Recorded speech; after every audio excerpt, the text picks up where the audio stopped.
And that's all done automatically in like 5 seconds that John got a response back. We're starting to build in a delay so people don't freak out, because if it's too fast, people are like, I'm Accenture, I just sent it to my client at Microsoft and they just responded back to me in 2 seconds. I spent 8 hours on this. Like, read it, please. Welcome to GeekWire. I'm Todd Bishop. Today, we are bringing you an insider's view of the realities and the potential of AI from the perspective of a serial entrepreneur with deep insights into this moment in tech history, what's really happening in the current wave of AI, and what's coming next. David Shim is the co-founder and CEO of Seattle startup Reed AI, and he sat down with GeekWire's John Cook for an in-depth discussion about how AI is reshaping productivity and modern work. This conversation was recorded October 16th, 2025 in Bellevue, Washington, at a dinner event that we hosted in partnership with Accenture in conjunction with GeekWire's new Agents of Transformation editorial series, exploring the coming wave of AI. With that, here's John. A big thanks to Accenture for their ongoing partnership with us at GeekWire. We kicked off a really cool series late last year that ran into this year, where we celebrated Microsoft's 50th anniversary, and Accenture was the key partner on that project with us.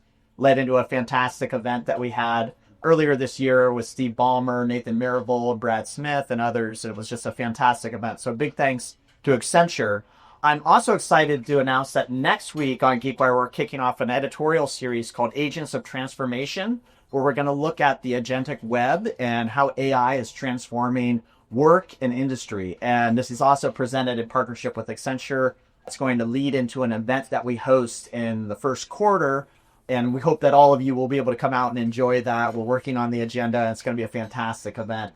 We're certainly living in very curious and interesting times, and to help navigate that, we can bring experts to the table like David Shim, who's with us here tonight. I've known David for many, many years. I think he started his first company in the Seattle area in 2000. Yep. And has created a number of companies over the years. He's now the founder of Reed AI, and that's a company that's building an AI co-pilot, recognize that word, designed to make meetings and follow-up work more efficient. I'll just give a brief description here. Its technology automatically takes notes, connects discussions across an organization, recommends next steps, and analyzes real-time sentiment through what the company calls its Read the Room feature. So I know David has his app going right now, the Reed AI app. So he's probably measuring all of us right now to see if you're paying attention or you're going to enjoy this conversation or not. So we'll determine that afterwards. We'll get a full report from Reed AI, I'm sure. So before launching Reed, David served as CEO of Foursquare and founded Placed. That was a location analytics company that was acquired by Snap in 2017. Reed AI has raised over $80 million from some of the top venture capital firms in the country. And probably most importantly, earlier this year, David was named CEO of the Year at the GeekWire Awards. Wouldn't you say that was the best honor? Yeah, that was the top honor of my life. That's right. That's right. So obviously an illustrious background, and I'm really looking forward to this conversation that we're having tonight. And I want to start off, given that track record going back to 2000. Many of you probably remember, I see some gray hairs in the audience, that was about the peak of the dot-com boom era and leading into the dot-com bust. So David, you've seen a number of changes over the years. You've been through booms and busts in the technology industry all the way back to that dot-com era. What's different about the AI era? I think it's the adoption that you see. So if you look about the dot-com bust that we had, people were using the internet, but they were using it because you got a $20 gift certificate for a $20 purchase, and you were getting free shipping and all these things that were kind of pushing people to use it because it was all free. When you look at AI right now, what's really changed things is you actually pay for the services. Like OpenAI, people pay for the service. Replit, people pay for the service. Cursor, people pay for the service. And there's real dollars around it where you've got companies going from like 0 to 100 million. I think the last one I saw that was the fastest was about 3 to 4 months to get to 100 million ARR. Like that never existed even in the dot-com boom to go that fast, that quickly. And I think that is something where people are used to it. And I'd say the second part is the mainstream adoption. So to give you an idea, for Read AI, we started in the US, but our biggest base of users is actually now international. And over half of our customers are emerging markets. And in those emerging markets, we have 1% of Colombia's population using our product once a week. So that is like, never was in the roadmap, never was in the plan. 1% in Colombia. Brazil, we're the number one meeting note taker in Brazil. Don't have a single person in our company that speaks Portuguese, but we've gotten to that point where we've used AI to make that accessible. And I think that level of adoption just hasn't existed. So business models, there's real revenue is a big difference. 100%. Okay. Even with that, even with real business models, the New York Times actually had an editorial and opinion piece this past week about how the AI bubble is real. And I'm curious, from your vantage point, having building a company in this era and having raised over $80 million, is this a bubble? I think it's a bubble, but I don't think it's going to burst anytime soon. And so I think it's going to be more of a slow release at the end of the day, where what we're seeing is right now, we're spending more money on AWS, Microsoft, Google, all the services that are available. We're just spending more and more every single month. We're seeing our competitors spend the same level. And that level of traction and spend is just kind of crazy from an adoption standpoint. And so from my perspective, I don't think it's a bubble. Even with our competitors, they have real revenue. So we have one competitor that raised $30 million. They just went out to market. Another one raised, what was it? $50 million in about 2 fundraisers in a period of 6 months. But they went from 0 to 30 million in ARR in 5 months. So when you start to put those numbers into context, like, it isn't actually that bubbly when you have that much revenue, that level of growth. Now, there is going to be a slowdown. So they are companies right now, if you look at the numbers for Replit, Lovable, any of those kind of app generation, they're actually seeing a drop off in terms of actual users coming to the site and using the product. But I've spoken with a couple other investors. They're actually seeing revenue continue to go up. So what's happening is the trial phase is dropping off. So some of these things where it's like, does everybody really need to build an app? No, that's not a problem that exists for everybody. But people will try it out. People will say, hey, I can create a website. I can create an application that does this. But there is a group that says, this is magic, and I'm going to spend more and more money against it. And we're seeing that time and time again. Like, we don't even have, we have 5 salespeople that only answer responsive emails that come in. So someone says, I want to buy this thing. And we got Mag 7 clients now that have over 1,000 plus licenses. We got government, state government, international NGOs, et cetera, where they're coming in and they're saying like, hey, we want to spend money with you. We're not even looking for them right now. They are coming to us and saying, you are solving a very specific problem. That's very different from what it used to be in the old SaaS days of 2021, when you had the SaaS bubble. Everyone was spending money to try to acquire customers. They're spending on search. You had a big sales team that made a ton of money that would go out and try to get it. These startups don't have any sales team in a lot of cases. They have like 20 people and they're getting to 100 million ARR. You must get a little worried, though, when you see things from OpenAI talking about not billion-dollar bets, but trillion-dollar bets on data centers and chips and how they're investing, and then talking about using unique financial instruments to finance their business. That kind of sets off alarm bells to some degree. I think on the edges there is. So there's I won't say the name, but there's a portable nuclear power plant company that is now worth $45 billion. They don't have a product. I don't think they have any revenue. The nearest competitor, similar state, they have like $5 to $10 billion market cap. And I think if you look at those numbers, that is 100% bubbly. Is it a little bit bubbly that OpenAI buys NVIDIA chips and then they AMD chips, and then they get a discount against the stock? Sure, that's a little bit. But that bubble, that stock went up. So it was a choice made by AMD to say like, hey, our stock price is going to go up if we do this deal.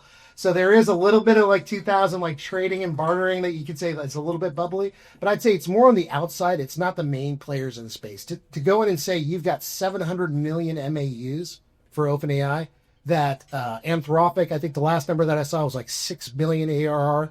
By the end of the year, they should be 9. They're projecting, I think, somewhere in the 20s next year. And they're actually hitting those numbers. They're actually, the last year, they've exceeded those numbers. Says like, this is not bubble. This is real ARR that they're spending. And these are enterprises that are spending it. No one says, I use Claude because I'm a consumer. That's all enterprise revenue on the Anthropic side. The OpenAI is more consumer. After the break, what happens when AI moves too fast? Let's move in to talk about a little bit about workplace and also productivity, which I know are right in your sweet spots. When David and I started setting up this conversation a few weeks ago, I work late. I'm a founder. It was like 11:30 at night, and I started emailing with David, or what I thought was David. And I started getting this interaction, and I all of a sudden I had an assistant on the email thread setting up on a meeting, and I was like, wow, David either has the most efficient and effective human assistant running and setting this up, or this is an AI. And I had a sneaking suspicion it was an AI. And so I'm curious, and it was at the end of the day, I'm curious what you've learned in workplace and productivity using a tool such as this. And if you could go into a little bit of detail in terms of maybe where the AI falls short as it relates to being an executive assistant for you versus a human. I think chat is overrated in terms of how you consume AI. That's what everybody's trained to do. But if you look at Ask Jeeves, that was when you used to chat and you'd have a conversation. It had a big market cap. It was probably bigger than Google, if I remember correctly, from a market share perspective. But it was the easiest way to use it. You would chat with something, you would ask it a question like, oh, you could actually answer this question. This is kind of interesting. Let me follow up with another question. That's the same thing that ChatGPT is doing. But where it's going to go is all of your data that you generate when you go to work every single day is training data, is the way that you got to look at it. Where you respond to an email. If you respond to an email where it's your boss, you might actually respond a lot faster than if it's a vendor or if it's a client or it's a prospective hire. So now you've got this ranking order of who's most important to you based on the emails that you respond to. That starts to go in and feed into a model to say this person is important. Let's say you're on a meeting that Reed AI is measuring, and we could actually see you start to pay more attention when your boss starts talking or the client starts talking. You nod your head a little bit more. You ask a little bit more questions. Now, if I tie those two things together, I can say these people are really important to you. These people are maybe not as high priority, not important, but lower priority. And we can actually go and say, how do I prioritize this meeting request? So that's where Ada comes in, where Ada is an AI assistant that we're using in-house right now, that it goes in and says, hey, I've got a meeting. John pinged me and I pinged him back and I said, hey, Ada, can you help schedule this? Ada started to look at my schedule. Ada knows that I introduced her into the conversation, or it into the conversation. And it starts to have this conversation with John to say, what times are you available? What works for you?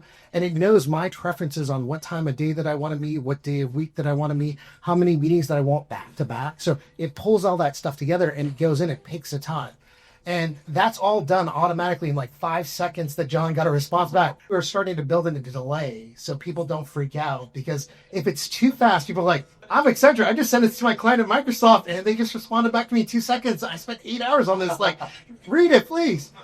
And so when you get to that point, you want to actually build in a delay. And so we've actually gone into make it more human. We are actually working on a delay that goes anywhere from, is it super high priority where you want it a minute?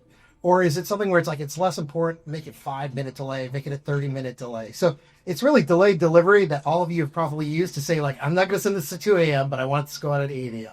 And that's what the AI is doing. So you're obviously seeing a lot of efficiencies. Where is it falling short, or it's not meeting the expectations of what a human could do in that instance? So it is starting to learn, but it is not good at things like, hey, can you schedule this for me for my coworker? So don't look at my schedule, but look at these other employees' schedules.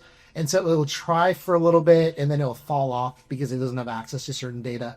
There are places where it will start to hallucinate, where it's like, hey, can you send me this file? And I'll try to find this file. And this is all internal, by the way, that we're using. So it's not available to the public and we'll solve these problems. But it's going in and saying like, hey, I just sent you that file. Didn't actually send the file. So if hallucinations are still real and you need to be able to solve for it, but it does it so confidently. We did a little bit of a study internally with people that we externally scheduled meetings.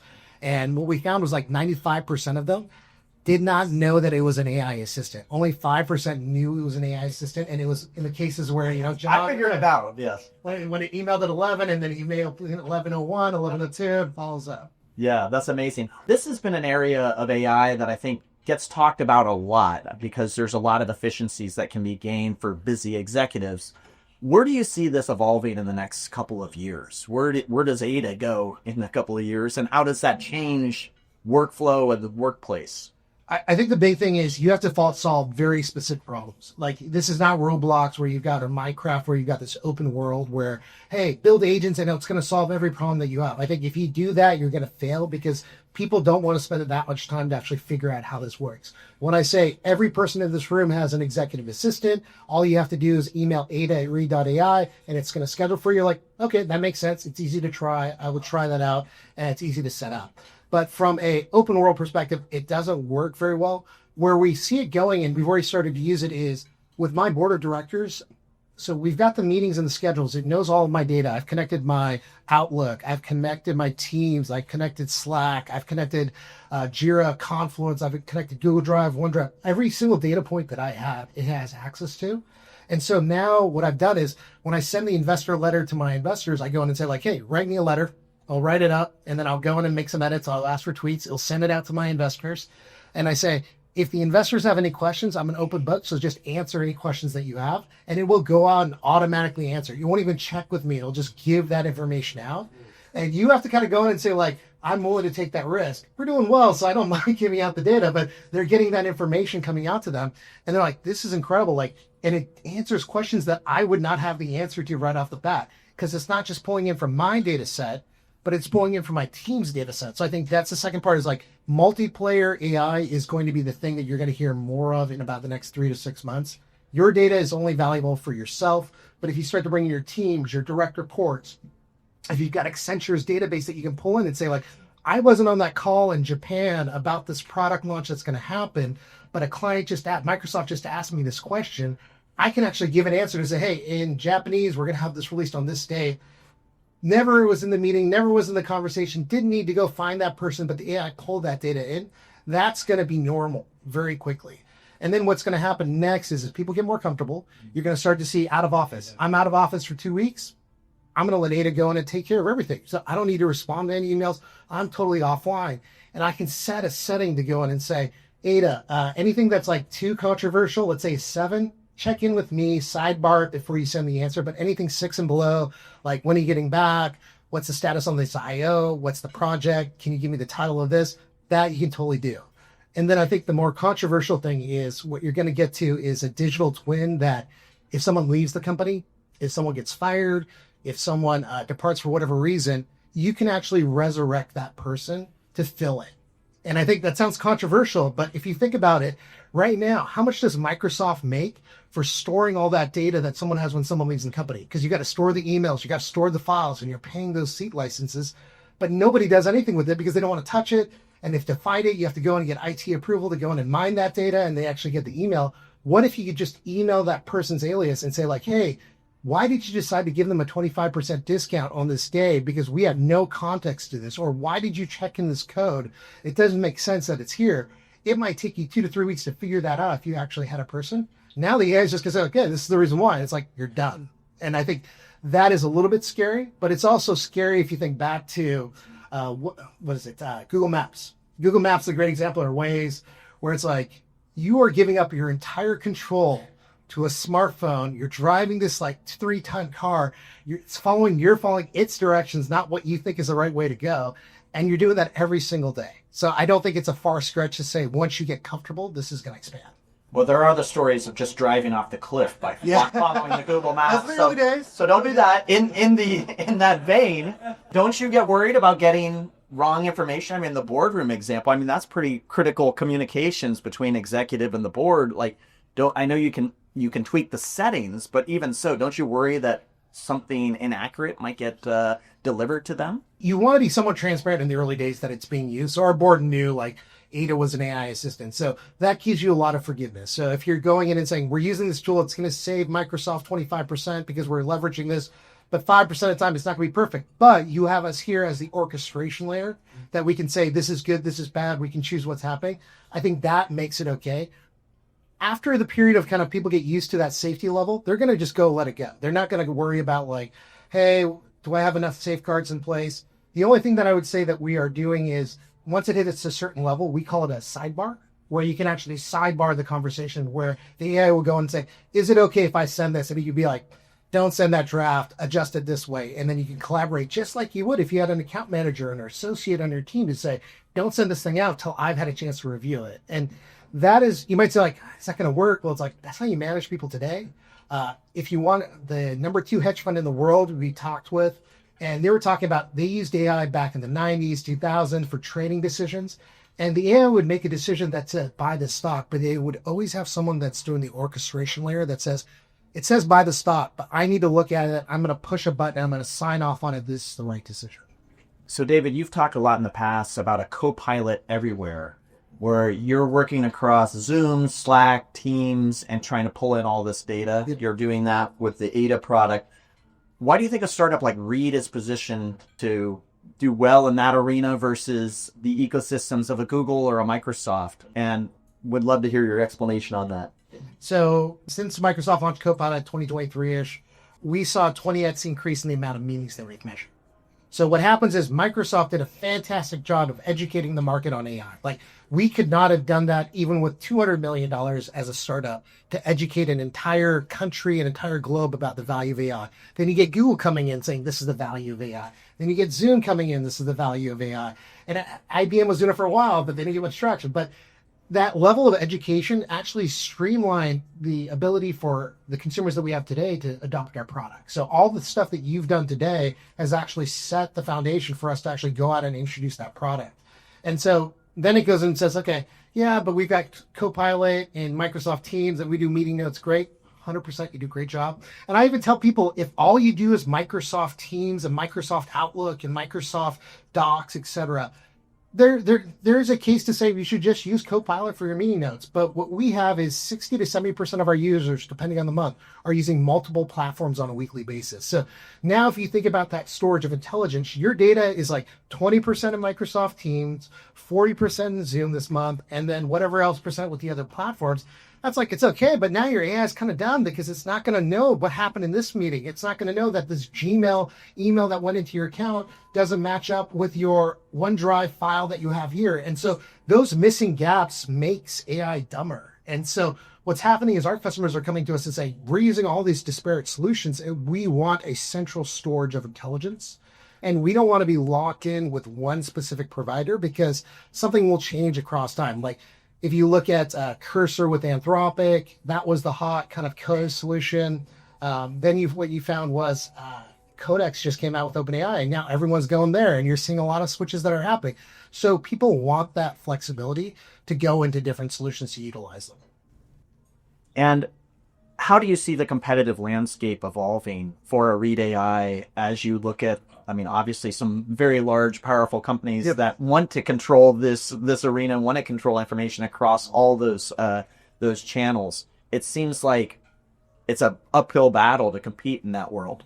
It's an uphill battle, but there's always one third party that wins it. That's a very big company. So if you think about online advertising, there's a company called The Trade Desk that plugs into Facebook inventory, Google inventory, Snapchat inventory, all the platforms where you have these silos, but a third party connects the dots. You're not going to have 50 third parties, but you're going to have one that does it for AI, maybe two, because it's a big enough market where you're going in and you're putting that information in. Because if you think about it this way, let's say I've got this information, I worked at this company for 10 years, the AI knows how to respond, what's important to me, it's figured out my voice.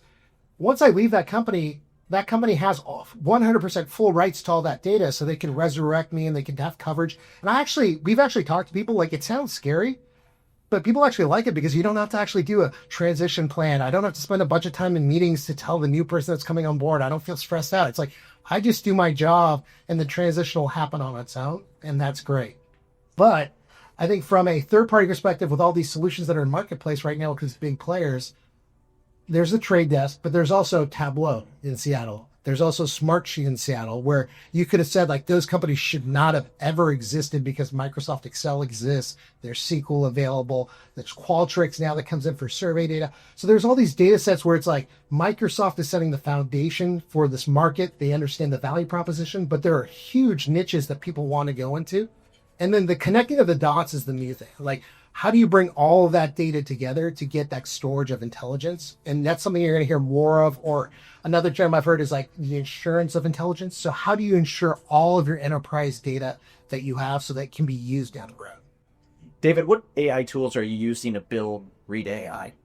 90% of our models are in-house that we built ourselves because we started in 2021. So these models didn't exist. You didn't have access to OpenAI, Anthropic. 10% of our model processing costs are OpenAI and Anthropic. So we are the number 27 token user on OpenAI right now globally. So we use a lot of tokens there. Anthropic, we do a lot of volume. And those are solved problems. Like those are things that we would never be able to scale up to and actually deliver a better solution. Like we're not going to build a better LLM. But how people react to the words that are said, where you nod your head, you respond faster to an email, those are things that the LLMs don't have. So I think that's kind of an advantage for us.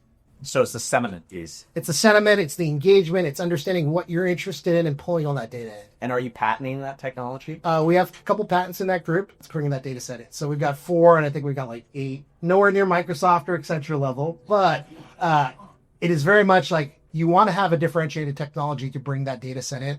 And there's going to be more stuff that comes in. So I think that's part of the beauty of it, where with the technology, we use Cursor. We use the technology there on Claude to go in and say, like, how do we streamline the process? We're experimenting with OpenAI. Our product management team is actually using it now. So we're trying to hire another product designer. We got a product design team, but we're trying to hire another one because we have so much work to do. And what we've done is our product leader came from GitLab. He's a VP of GitLab.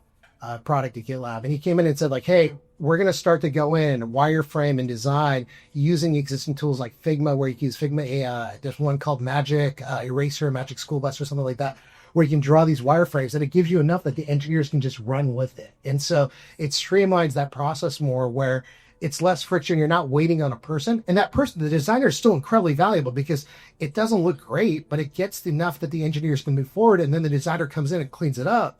So it's actually stopping the bottleneck more than anything. It's not replacing anybody's job. After the break, are AI agents really the next big thing, or just a lot of hype? So the big buzzword right now is agents. So I'd love to have you tell us a little bit about your view on agents and how you see that transforming the workplace. I think agents are the big buzzword. I think you'll continue to hear it, but I think I think that is a little bit bubbly in terms of people use it to fill everything. Agent for this, agent for that, agent's going to solve this.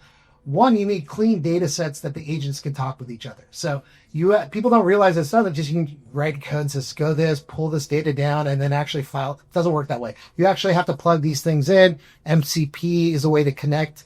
It's not that great yet because it's only kind of top level data. You want APIs that can actually pull more data into the system. So the agents are an interesting way to describe something that's very technical. But at the end of the day, I don't think you're going to hear agents about a year from now. And the reason why is it's just going to do the job the same way you don't hear about APIs. You don't hear about HTML. You don't want to hear about iOS SDK kit. Like those things are things where it's like, we're talking about it now to describe something that we don't know how it's going to work or what the use case is. What we'll be talking about is what the problems that it actually solves. And the approach of agents doing everything is not the right approach. If you take that approach, I think you're going to get to the point where, people are going to find it interesting. They're going to explore, but they're not going to figure out what to do with it. And I'll give you an example of, this is not a pure agent, but if you try to do everything into one product, you do lose some momentum. So PowerPoint, there's a company called Udly in Seattle. If you ever use them, great company. They do sales training. They do speaking training, coaching, etc. Right at the same time they launched, Microsoft PowerPoint actually came out with Speaker Coach. And it had a lot of similar features, but it's so buried in all these things where this giant product that Microsoft PowerPoint can do everything. Udly has grown incredibly fast, but that feature was there that was pretty comparable for about the first year or two, and people just couldn't find it. They didn't know that it was there. And I think that's the problem with agents. Yeah, I could do everything, but if you try to do everything, you're not going to do anything well. And so you're going to find agents that actually solve very specific problems. Just like an agent, if you think about Google Maps. Agents is going in and giving you directions to where you want to go. You don't think about it as agent, but you're saying, I want to get to this point. Show me with all the data points that you have, how do I get there? And I think those are the ways that you're going to think about it. When it comes to work, it's not going to be like, hey, it's just going to look at everything that you do and it's going to go in and build these agents that's going to do your job for you. Rather, what's going to happen is it's going to go in and say like, hey, do you want me to draft this email? Hey, do you want me to label this file? Do you want me to drop it into this drive? Because it's seen those activities. And you're saying, yes. And it's really going to be like this TikTok meets Tinder environment where the AI is going to go in and say, here's content that I think is interesting to you based on what you've expressed interest in the past. Do you want to take this action against it? Not, hey, you can do anything with this. Like, what do you want to do? And let's chat. It's going to be more like, hey, make a right turn. And then you decide, do I want to make a right turn or not? And if you make the right turn, you save some time. You make the left turn, you're kind of like, I don't agree with this. I'm going to go a different way. Are there any specific examples where you've used agents within Read AI to build certain functions, very specific functions? So we do that for sales right now. So we're integrated into HubSpot and Salesforce. We use both platforms because they're great partners. But in those platforms, what we do is we actually look at all the emails, messages, files, CRM updates the salespeople have made. And there's a lot of information, but they don't tag stuff. So if anybody's in a sales org right now, most sellers don't tag their emails. They don't tag their opportunities. They don't update that. It's a big problem that exists. Well, what we've done is we've actually seen deals go all the way through. So we pull down these conversions that have happened. Either you win a deal or you lose a deal. We look at what you tag, but then we looked at everything that you don't tag because we're able to identify the topics that we're interested in. So from a GeekWire perspective, if you're doing an ad sales project, you can go in and say like, hey, normally when someone asks for an IO, it goes from 25 to 50%. When they ask for billing information, it goes to 50 to 75%. The salesperson might not update it because they're so busy selling. But the AI can go to them and say, hey, is it okay if I move this from 50 to 75%? Here's the reason why. The seller would go and say yes. And so we use that internally. We launched that externally. In the first 30 days on a private beta, we had $30 million in deals that the AI actually created opportunities and moved that along. It's only 3 months in and we're over 100 million plus, where people are just going in and saying, this makes sense. I'm going to make one little edit and submit it. And now it's taken something that takes like 3 to 4 hours for a salesperson every week, 5 to 10 minutes. How worried are you about security as agents start to work together or talk with one another? Security is a big issue for us because we've got government clients, we've got state government, NGO, international. And so there's a couple things you can do. You can do the basics where SOC 2 Type 2, HIPAA compliance, GDPR compliance, all that good stuff. The second thing is, what permissioning do you take? So we inherit the permissioning structures of whatever solution that you use. So we go in and we say, we're not going to try to rewrite permissioning. We want to work within your existing workflow. We're not trying to go in and replace your existing workflow. So what that means is we'll pull in who has access to this file, who has access to this information, because somebody in IT, someone in security has already said, this is the way that it should be set up. So we're pulling in those latent kind of security settings. And that goes in and says, now we've got the SOC 2 Type 2. We're using existing settings. We're using all the best practices. And then at that point, we've done something that's a little bit different. We don't go and we say top down, everybody gets access to the data because this company said we're all AI, we're all in on AI, so everyone has access to everyone's data. That's not how you don't want to roll it out that way. The way that you want to roll it out is more like a social network. So when you think about a social network, I post something on Instagram, I can decide, hey, I want to make it into the entire world because I want to see how great the Mariners are doing, and hopefully they're winning. But then I might want to go and say like, hey, I want to send it to my friends. I don't want the public to know, but I want my friends to know that I'm at the game, I'm having a great time, maybe I'm ordering a few drinks. Then there's another level where you send a direct message where I can go in and say, I only want to send it to my wife, my girlfriend, my boyfriend, whatever that is. So that level of control, I think, is what you're going to see with AI, where you decide what you want shared across a bigger group or an organization versus going in and saying top down, my boss gets to decide how much of my information is available. So Read AI is best known as kind of a meeting note taker, and you have your app on devices, and you have it integrated into a lot of the meeting apps. I'm curious, as you think about just every setting that you're in, capturing content in every setting, and how you're thinking about that. So you have a recording of everything you're doing. There are a number of these companies like Limitless. T.A. McCann, the venture capitalist in Seattle, is a big supporter of wearing a little button on his lapel that records everything he's doing. And I'm curious if you might be going in that direction to record everything. So then there's a chronicle or a library of information to pull on, and if you'd ever consider building a device.